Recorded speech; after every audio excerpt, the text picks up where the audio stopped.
خرم دستگیر خان صاحب، یہ جو پاکستان پیپلز پارٹی ہے یہ آپ کی جماعت سے لیول پلینگ فیلڈ مانگ رہی ہے، کیوں مانگ رہی ہے آپ سے؟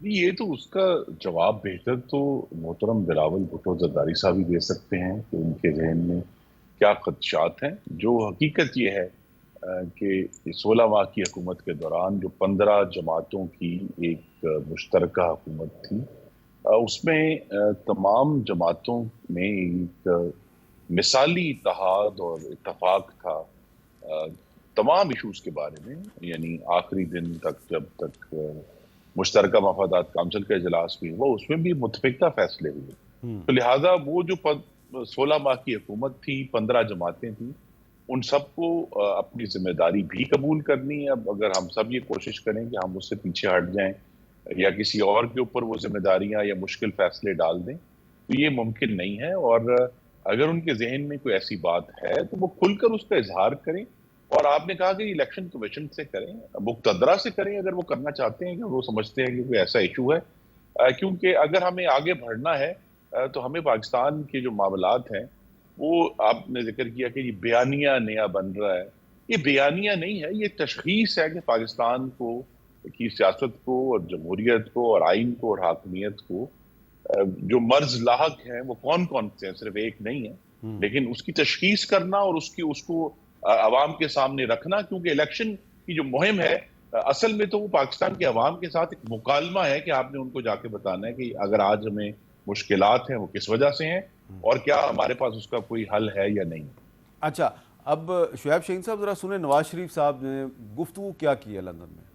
4 جج بیٹھ کے تو کروڑوں لوگوں کے مینڈیٹ والے وزیر اعظم کو چلتا کرتے ہیں، اس کے پیچھے جنرل باجوہ اور جنرل فیض ہیں۔ اعلیٰ کار کون ہے؟ اعلیٰ کار ثاقب نثار ہیں، کھوسا ہے وہ پناما والا بینچ ہے، اعجاز الحسن ہے۔ بڑا ظلم ہوگا اور اپنے آپ سے ہم ظلم کریں گے اگر ان لوگوں کو ہم اپنا سپیئر کریں گے۔ یہ لوگ قابل معافی نہیں ہیں، یہ کیفر کردار تک پہنچیں گے۔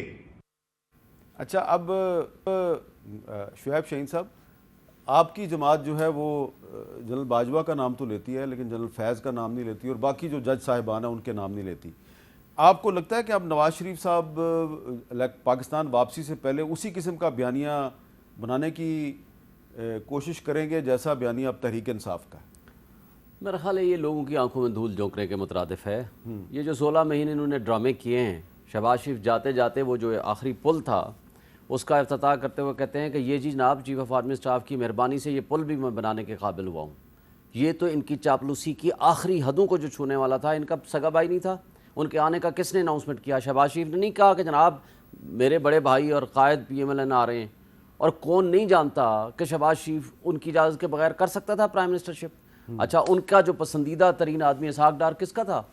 مفتاح اسماعیل کو سائڈ پہ کیا کہ جی یہ آئے گا اور معیشت کو سنبھال لے گا، بڑا افلاطون اور سقراط ہم بھیج رہے ہیں۔ خرم دستگیر صاحب کس پارٹی کے تھے؟ میاں جاوید لطیف کس پارٹی کے تھے؟ احسن اقبال کس پارٹی کے تھے؟ 87 منسٹرز وزیر و مشیر تھے، جس میں سے 5 یا 10 ہوں گے، 5 تھے جو وہ کہتے ہیں پیپلز پارٹی والے، باقی منسٹریز 4 آپ دے دیں فضل الرحمان کو، باقی سارے کے سارے 70 75 یا 80 منسٹرز کس کے پاس تھے؟ اگر ان کی پرائم منسٹرشپ کا یہ عالم تھا کہ سوائے وہ ووٹ کو عزت دو کا نعرہ دفن کر کے انہوں نے بوٹ کو عزت دو کا نعرہ اٹھا لیا، اور خواجہ آصف کی سٹیٹمنٹ آپ اٹھائیں، وہ کیا کہتے ہیں کہ باجوہ نے ان کو کہا کہ جی فروری اس میں 2019 میں کہا کہ پہلے پنجاب گورنمنٹ لے لو، اس کے بعد آپ کو فیڈرل گورنمنٹ ملے گی۔ انہوں نے کہا نہیں، ہم نے کہا کہ نہیں، ہمیں بیک وقت چاہیے۔ اور بیک وقت کیا کیا کہ جب اس نے کہا آ جاؤ، اور یہ بھاگتے ہوئے نہیں گئے، اور اس سے پہلے ان کی سٹیٹمنٹ اٹھائیں کہ ہم آج چاہیں ان کو ہٹا سکتے ہیں لیکن اس کے لیے ہمیں اسٹیبلشمنٹ کے نیچے گرنا پڑے گا۔ احسن اقبال کی سٹیٹمنٹ اٹھائیں، سب کی میں نے بھی سنی ہوئی ہے، آپ نے بھی سنی ہوئی ہے۔ اگر آپ نے آج لوگوں کو بیوقوف بنانا ہے، اور ڈالر آپ نے کہاں پہنچا دیا، آپ نے اپنی جی ڈی پی کو 0 پہ پہنچا دیا، ریزرو آپ نے ختم کر دیے، پیٹرول اب مل نہیں رہا، فیکٹریاں آپ کی بند ہو گئی، ملٹی نیشنل کمپنیاں ساری چلی گئی ہیں، آج اس ملک کو تباہی کے دہانے پہ 16 مہینوں میں پہنچانے والی یہ 15 جماعتیں یا 13 جماعتیں جو بھی تھیں، جس کے سرخیل شہباز شریف اور نواز شریف ہیں۔ نواز شریف صاحب نے ایک سٹیٹمنٹ دی تھی پچھلے 16 مہینوں میں کہ نہیں جناب ہم اسٹیبلشمنٹ کی گود میں جو بیٹھے ہیں غلط بیٹھے ہیں، یا وہ کہتا کہ میں نہیں ان کے ساتھ نہیں شامل کرتا، تو اسحاق ڈار کو کس نے بھیجا تھا؟ اور یہ ساری کیبنٹ میٹنگز یا سارے جو پالیسی ڈیسیژنز ہوتے تھے کون لیتا تھا ان کا؟ ٹھیک ہے، وہ لیتے تھے۔ Even chief of army staff کی نامینیشن بھی کہتے ہیں جی وہاں سے ہو کر آئی ہے.